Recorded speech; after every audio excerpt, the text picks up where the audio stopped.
जी हाँ पेंशनधारकों, आज आपने बिल्कुल ही सही वीडियो पर क्लिक किया है। इस वक्त की सभी पेंशनधारकों के लिए बहुत ही बड़ी और इम्पोर्टेंट खबरें आ रही है। जी हाँ दोस्तों, ईपीएस 95 पेंशनधारकों के लिए बहुत बड़ी खबर आई है।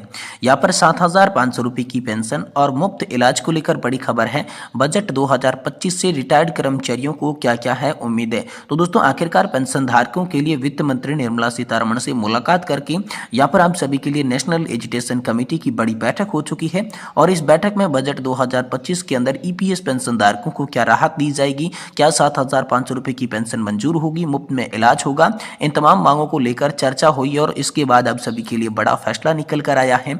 तो इसके बारे में दोस्तों आज की इस वीडियो के अंदर बात करेंगे और वहीं बात करने वाले हैं दोस्तों आप सभी के लिए यहाँ पर ईपीएफओ के 6 करोड़ उपभोक्ताओं को बजट में मिल सकती है बड़ी खुशखबरी। तो आखिरकार दोस्तों 2025-26 की बजट के अंदर ईपीएफओ के 6 करोड़ उपभोक्ताओं को कौन सी खुशखबरी मिलेगी। और वहीं अंतिम खबर की बात करें तो ये भी खबर दोस्तों बजट को लेकर है। ईपीएस 95 पर बजट में होगा दूध का दूध और पानी का पानी, पेंशन भोगियों की 7,500 प्लस डीए और मेडिकल की मांग, एक सूत्रीय न्यूनतम पेंशन हो। जी हाँ दोस्तों, इसको लेकर आप सभी के लिए बड़ी खबर आई है। तो इसकी भी दोस्तों चर्चा आज की इस वीडियो के अंदर करेंगे। यानी कि दोस्तों अगर आप पेंशन धारक है तो ये वीडियो आप सभी के लिए बहुत खास होने वाला है। इसीलिए आपसे निवेदन रहेगा कि इस वीडियो को आप लास्ट तक कंटिन्यूसली जरूर देखिएगा। तो चलिए दोस्तों बिना किसी देरी के सबसे पहली बड़ी खबर की ओर चलते हैं। ईपीएस 95 पेंशन को लेकर बड़ी खबर की बात करें तो 7,500 रुपये की पेंशन और मुफ्त इलाज को लेकर बजट 2025 में रिटायर्ड कर्मचारियों को बहुत ही बड़ी उम्मीदें जो हैं वो यहाँ पर नजर आ रही है। जी हाँ तो दोस्तों आप सभी के लिए पेंशन धारकों के लिए वित्त मंत्री निर्मला सीतारमण से मुलाकात कर न्यूनतम पेंशन 7,500, मुफ्त स्वास्थ्य सेवाओं की मांग की गई। इस बैठक की अगुवाई ईपीएस 95 राष्ट्रीय समिति सम्मिलित के यहाँ पर जो है मुख्य अध्यक्ष कमांडर अशोक राउत ने की और उनको उम्मीद है कि सरकार आगामी बजट 2025 में न्यूनतम पेंशन बढ़ाने और महंगाई भत्ता देने की घोषणा कर सकती है। तो आइए जानते हैं इस खबर के बारे में पूरी विस्तार से जानकारी को। दोस्तों साल का केंद्रीय बजट आने में बस कुछ ही दिन बाकी है और इसी बीच पेंशन धारकों के लिए इस बजट में क्या क्या राहत हो सकती है इसको लेकर बड़ी खबरें आ रही है। कर्मचारी भविष्य निधि संगठन की पेंशन योजना के तहत आने वाले पेंशन भोगियों की प्रतिनिधि मंडल ने दोस्तों वित्त मंत्री निर्मला सीतारमण से मुलाकात की है। प्रतिनिधि मंडल ने न्यूनतम पेंशन 7,500 रुपये मासिक और महंगाई भत्ते समेत अन्य मांगों को लेकर इस पर चर्चा की है। इस बैठक की अगुवाई ईपीएस 95 राष्ट्रीय आंदोलन समिति यानी कि एनएससी के राष्ट्रीय अध्यक्ष कमांडर अशोक रावत जी ने की और इसमें दोस्तों वित्त मंत्री का आप सभी के लिए बड़ा आश्वासन निकलकर सामने आया है। यहाँ पर बैठक के बाद राउत ने बयान दिया कि वित्त मंत्री ने हमारी मांगों पर सहानुभूति पूर्वक विचार करने का आश्वासन दिया है। यह आश्वासन पेंशनधारकों को उम्मीद देता है कि राउत ने कहा कि सरकार को आगामी बजट में न्यूनतम पेंशन बढ़ाने और महंगाई भत्ता देने की घोषणा करनी चाहिए। उनका कहना है कि 7,500 रुपये की न्यूनतम पेंशन और महंगाई भत्ता से कम कुछ भी वरिष्ठ नागरिकों के लिए सम्मानजनक जीवन जीने के लिए विफल होगा। तो आखिरकार पेंशन को लेकर प्रमुख मांगे क्या क्या रखी गई इसके बारे में चलिए बात करते हैं। दोस्तों पहली मांग है न्यूनतम पेंशन की। जी हाँ, पेंशन को 1,000 रुपये से बढ़ाकर 7,500 रुपये करने को लेकर पहली बड़ी मांग प्रतिनिधि मंडल के द्वारा वित्त मंत्री निर्मला सीतारमण के सामने रखी गई। और दूसरी मांग की बात करें तो पेंशन के साथ महंगाई भत्ते को जोड़कर मिलना चाहिए। ये भी मांग दोस्तों आप सभी के लिए हाल फिलहाल में रखी जा चुकी है। और वहीं तीसरी मांग की बात करें तो दोस्तों मुफ्त स्वास्थ्य सेवाओं को लेकर बड़ी मांग रखी गई। पेंशन धारकों और उनके जीवन साथी के लिए मुफ्त चिकित्सा सेवाएं प्रदान की जाएं। ये बड़ी मांग प्रतिनिधि मंडल ने वित्त मंत्री निर्मला सीतारमण के सामने रख दी है। और साथ ही साथ पेंशन धारकों की वर्तमान दुर्दशा को लेकर भी यहाँ पर चर्चा का दौर चला है।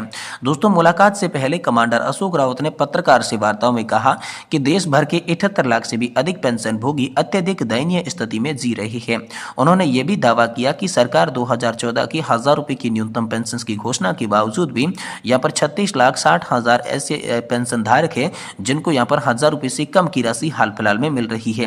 वहीं दोस्तों वर्तमान में ईपीएस 95 की स्थिति की बात करें तो कर्मचारी के मूल वेतन का 12% हिस्सा भविष्य निधि में जाता है और नियोक्ता का भी 8.33% हिस्सा जो है कर्मचारी पेंशन योजना में शामिल करता है। इस योजना के तहत सरकार जो है वो 1.16% का योगदान करती है, लेकिन इसके बावजूद भी यहाँ पर पेंशन की राशि के अंदर बढ़ोतरी नहीं हो रही है, जिसकी की मांग लगातार 6 से 7 वर्षों से की जा रही है। राउत ने कहा है कि पेंशन भोगी 7-8 वर्षों से अपनी मांगों को लेकर आंदोलन कर रही है, लेकिन अभी तक कोई भी ठोस समाधान नहीं निकल पाया है। इसीलिए यहाँ पर वित्त मंत्री निर्मला सीतारमण के साथ हमने मुलाकात की है। पेंशन धारकों की तमाम मांगों को लेकर इसके अंदर गहन चिंतन मंथन और विचार के साथ चर्चा की गई और यहाँ पर जो है हमें उम्मीद है कि बजट 2025 के अंदर पेंशन धारकों की 4 सूत्रीय मांगों को वित्त मंत्री मंजूर कर सकती है। इसको लेकर यहाँ पर वित्त मंत्री का ये बड़ा आश्वासन हाल फिलहाल में आया है। तो दोस्तों ये बड़ी खबर हाल फिलहाल में आप सभी के लिए निकल कर सामने आ चुकी है। वहीं दोस्तों यहाँ पर बात करें तो दोस्तों ईपीएस 95 पेंशन बजट में दोस्तों आप सभी के लिए हो जाएगा साफ, दूध का दूध हो जाएगा, पानी का पानी हो जाएगा। इसको लेकर तमाम तरीके के पेंशन धारक जो हैं यहाँ पर सोशल मीडिया के माध्यम से चर्चा करते हुए नजर आए हैं। जी हाँ, तो दोस्तों यहाँ पर आप सभी के लिए बात करें, एम्प्लॉयज प्रोविडेंट फंड ऑर्गेनाइजेशन ने पेंशन भोगियों की नजर जो है वो बजट 2025 पर टिकी हुई है। केंद्र सरकार के कांटेक्ट संपर्क हो रही है। वित्त मंत्री श्रीमती निर्मला सीतारमण से चर्चा हो गई है। अब पेंशनर्स रणजीत सिंह दसूड़ी का कहना है कि ईपीएस 95 पेंशन पर किसी भी प्रकार की माथापच्ची लागू है। 1 फरवरी 2025 के बजट में दूध का दूध और पानी का पानी हो जाएगा। इसी बीच यहाँ पर स्वदेश दास गुप्ता जी कहते हैं कि यहाँ पर मांगे पहले दिन से ही काफी पुरानी हैं, इसलिए भारत में आंदोलन चल रही है। यानी कि 7500 प्लस से डीए और मेडिकल दवाइयों की जो मांग है, एक सूत्रीय अल्पसंख्यक पेंशन धारक अचानक सभी ट्रेड यूनियन इस मंच पर कैसे पहुंचे हैं और बीच में ही कूद पड़े हैं क्या? मेरी राय से यहाँ पर जो है पेंशन भोगियों का ये जो आंदोलन है लंबा है और इसे केंद्र सरकार जो है वो स्वीकार नहीं कर रही है, इसीलिए यहाँ पर जो है ये लंबा आंदोलन खिंचता हुआ चला जा रहा है। इस बीच दोस्तों पेंशन भोगी उन्नत श्रीराम कृष्ण ने कहा कि अब जब तक ट्रेड यूनियन सामने आई है तो 7500 रुपए की न्यूनतम पेंशन, डीए और अन्य सुविधाओं की मांग कर सरकार को मंजूरी नहीं दे दी है, क्योंकि आंदोलन चला रहे ट्रेड यूनियन अचानक 5000 रुपए की न्यूनतम पेंशन की बात कर रहे हैं।